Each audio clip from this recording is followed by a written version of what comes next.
All right, we're continuing with Matilda, written by Roald Dahl and published by Puffin Books. Um, and we're reading the chapter called Miss Honey's Story. If you remember, Matilda went over to Miss Honey's house and saw that she lived just in a tiny, tiny cottage. And they are sitting down and having tea. And then this is what Matilda is going to learn about Miss Honey's life. "We mustn't hurry this," Miss Honey said, "so let's have another cup of tea. And do eat that other slice of bread. You must be hungry." Matilda took the second slice and started eating it slowly. The margarine wasn't at all bad. She doubted whether she could have told the difference if she hadn't known. "Miss Honey," she said suddenly, "do they pay you very badly at our school?" Miss Honey looked up sharply. "Not too badly," she said. "I get about the same as all the others." "But it must be very little if you are so dreadfully poor," Matilda said. "Do all the teachers live like this, with no furniture and no kitchen stove and no bathroom?" "No, they don't," Miss Honey said rather stiffly. "I just happen to be the exception." "I expect you just happen to like living in a very simple way," Matilda said, probing a little further. "It must make house cleaning an awful lot easier. And you don't have any furniture to polish or any of those silly little ornaments lying around that have to be dusted every day. And I suppose if you don't have a fridge, you don't have to go out and buy all sorts of junky things like eggs and mayonnaise and ice cream to fill it up with. It must save a terrific lot of shopping." At this point, Matilda noticed that Miss Honey's face had gone all tight and peculiar looking. Her whole body had become rigid. Her shoulders were hunched up and her lips were pressed together tight. And she sat there gripping her mug of tea in both hands and staring down at it as though searching for a way to answer these not quite so innocent questions. There followed a rather long and embarrassing silence.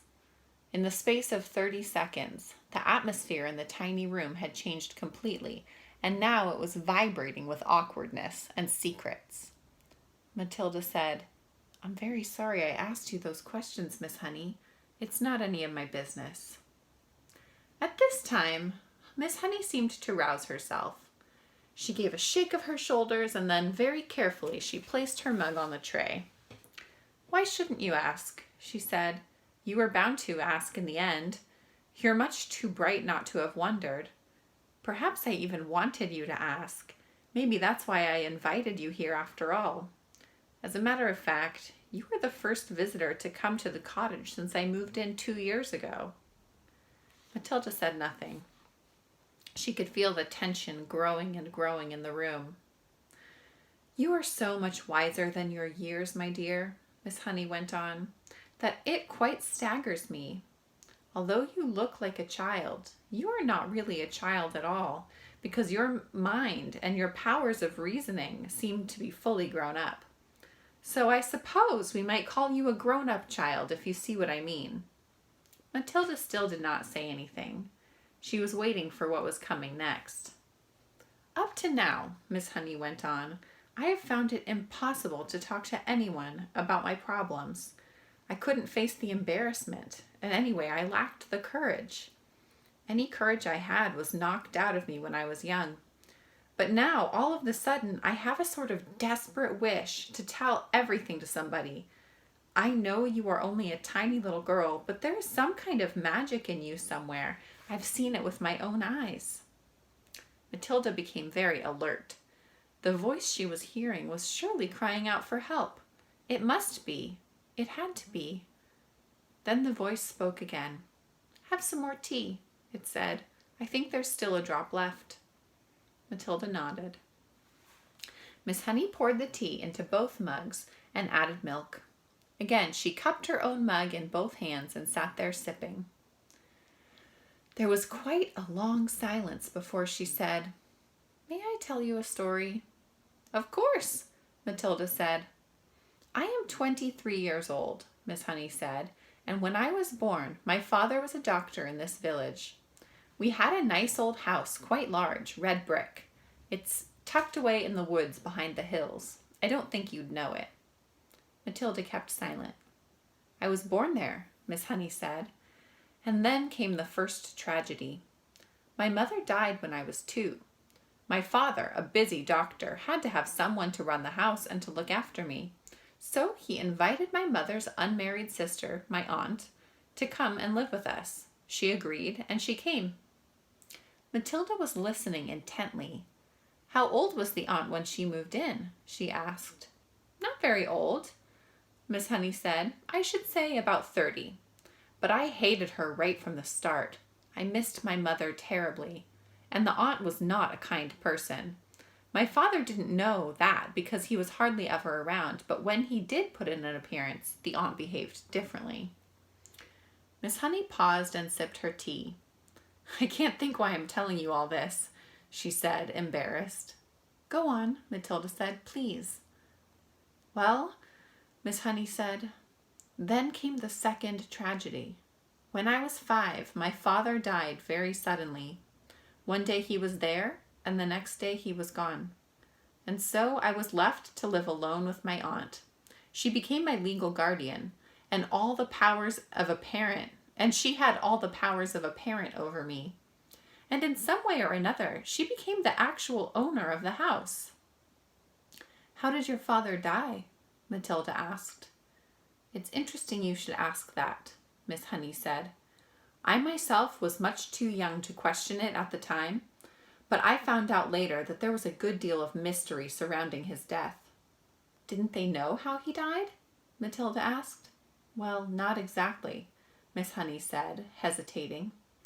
You see, no one could believe that he would ever have done it. He was such a very sane and sensible man. Done what? Matilda asked. Killed himself. Matilda was stunned. Did he? She gasped. There she is.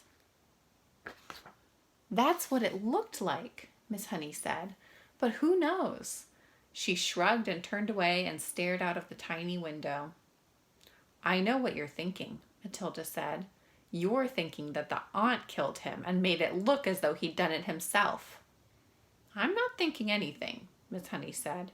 One must never think things like that without proof. The little room became quiet.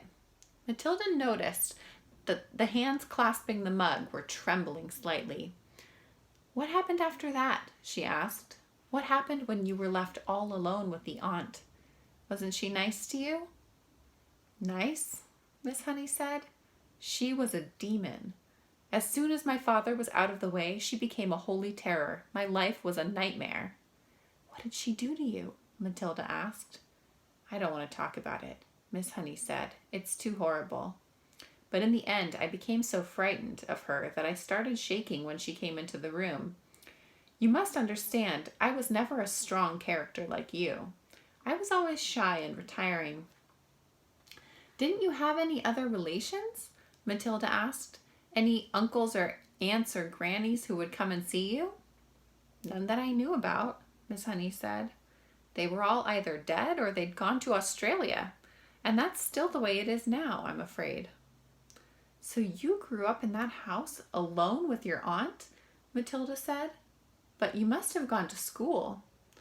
Of course, Miss Honey said. I went to the same school you're going to now, but I lived at home.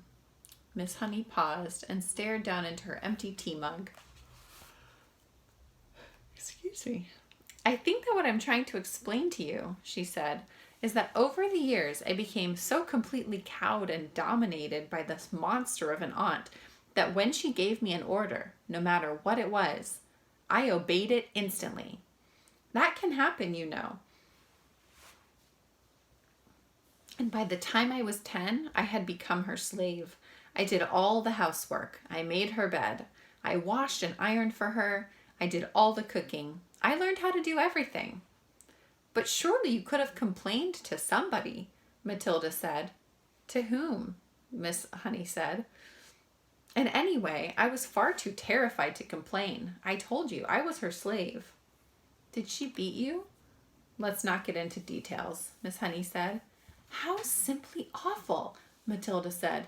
Did you cry nearly all the time? Only when I was alone, Miss Honey said. I wasn't allowed to cry in front of her, but I lived in fear. What happened when you left school? Matilda asked. I was a bright pupil, Miss Honey said. I could easily have gotten into university, but there was no question of that. Why not, Miss Honey? Because I was needed at home to do the work. Then how did you become a teacher? Matilda asked. There is a teacher's training college in Reading, Miss Honey said. That's only 40 minutes bus ride away from here. I was allowed to go there on condition I came straight home again every afternoon to do the washing and ironing and clean the house and cook the supper. How old were you then? Matilda asked. When I went into the teacher's training, I was 18, Miss Honey said. You could have just packed up and walked away, Matilda said. Not until I got a job, Miss Honey said. And don't forget, I was by then dominated by my aunt to such an extent that I wouldn't have dared. You can't imagine what it's like to be completely controlled like that by a very strong personality. It turns you to jelly. So that's it. That's the sad story of my life. Now I've talked enough. Please don't stop, Matilda said. You haven't finished yet. How did you manage to get away from her in the end and come live in this funny little house? Ah, that was something, Miss Honey said. I was proud of that. Tell me, Matilda said. Well, Miss Honey said, when I got my teacher's job, the aunt told me I owed her a lot of money. I asked her why. She said, because I've been feeding you all these years and buying you shoes and clothes. She told me it added up to thousands, and I had to pay her back by giving her my salary for the next 10 years. I'll give you £1 a week pocket money, she said, but that's all you're going to get. She even arranged with the school authorities to have my salary paid directly to her own bank. She made me sign the paper. You shouldn't have done that, Matilda said. Your salary was your chance of freedom. I know, Miss Honey said. But by then I had been her slave nearly all my life, and I hadn't the courage or the guts to say no. I was still petrified of her. She could still hurt me badly. So how did you manage to escape? Matilda asked. Ah, said Miss Honey, smiling for the first time. That was 2 years ago, and it was my greatest triumph. Please tell me, Matilda said. I used to get up very early and go for walks while my aunt was still asleep, Miss Honey said. And one day I came across this tiny cottage. It was empty. I found out who owned it. It was a farmer. I went to see him. Farmers also get up very early. He was milking his cows. I asked him if I could rent his cottage. You can't live there, he cried. It's got no conveniences, no running water, no nothing. I want to live there, I said. I'm a romantic. I've fallen in love with it. Please rent it to me. You're mad, he said. But if you insist, you're welcome to it. The rent will be 10 pence a week. Here's 1 month's rent in advance, I said, giving him 40 pence. And thank you so much. How super, Matilda cried. So suddenly you had a house all of your own. How did you pluck up the courage to tell the aunt? That was tough, Miss Honey said, but I steeled myself to it. One night, after I had cooked her supper, I went upstairs and packed the few things I possessed into a cardboard box and came downstairs and announced I was leaving. I've rented a house, I said. My aunt exploded. Rented a house? She shouted. How can you rent a house when you have only £1 a week in the world? I've done it, I said. And how are you going to buy food for yourself? I'll manage, I mumbled, and I rushed out of the front door. Oh, well done you, Matilda cried. So you were free at last. I was free at last, Miss Honey said. I can't tell you how wonderful it was. But have you really managed to live here on £1 a week for nearly 2 years? Matilda asked. I most certainly have, Miss Honey said. I pay 10 pence rent, and the rest just about buys me paraffin for my stove and for my lamp, and a little milk and tea and bread and margarine. That's all I really need. As I told you, I have a jolly good tuck-in at the school lunch. Matilda stared at her. What a marvelously brave thing Miss Honey had done. Suddenly she was a heroine in Matilda's eyes. Isn't it awfully cold here in the winter? She asked. I've got my little paraffin stove, Miss Honey said. You'd be surprised how snug I can make it in here. Do you have a bed, Miss Honey? Well, not exactly, Miss Honey said, smiling again, but they say it's very healthy to sleep on a hard surface. All at once, Matilda was able to see the whole situation with absolute clarity. Miss Honey needed help. There was no way she could go on existing like this indefinitely. You would be a lot better off, Miss Honey, she said, if you gave up your job and drew unemployment money. I would never do that, Miss Honey said. I love teaching. This awful aunt, Matilda said. I suppose she's still living in your lovely old house? Very much so, Miss Honey said. She's still only about 50. She'll be around for a long time yet. And do you think your father really meant her to own the house forever? I'm quite sure he didn't, Miss Honey said. Parents will often give a guardian the right to occupy the house for a certain length of time, but it's nearly always left in trust for the child. Then it becomes the child's property when he or she grows up. Then surely it is your house, Matilda said. My father's will was never found, Miss Honey said. It looks as though somebody destroyed it. No prizes for guessing who, Matilda said. No prizes, Miss Honey said. But if there's no will, Miss Honey, then surely the house automatically goes to you. You're the next of kin. I know I am, Miss Honey said. But my aunt produced a piece of paper supposedly written by my father, saying that he leaves the house to his sister-in-law in return for her kindness in looking after me. I'm certain it's a forgery. No one can prove it. Couldn't you try? Matilda said. Couldn't you hire a good lawyer and make a fight of it? I don't have the money to do that, Miss Honey said. And you must remember that this aunt of mine is a much respected figure in the community. She has a lot of influence. Who is she? Matilda asked.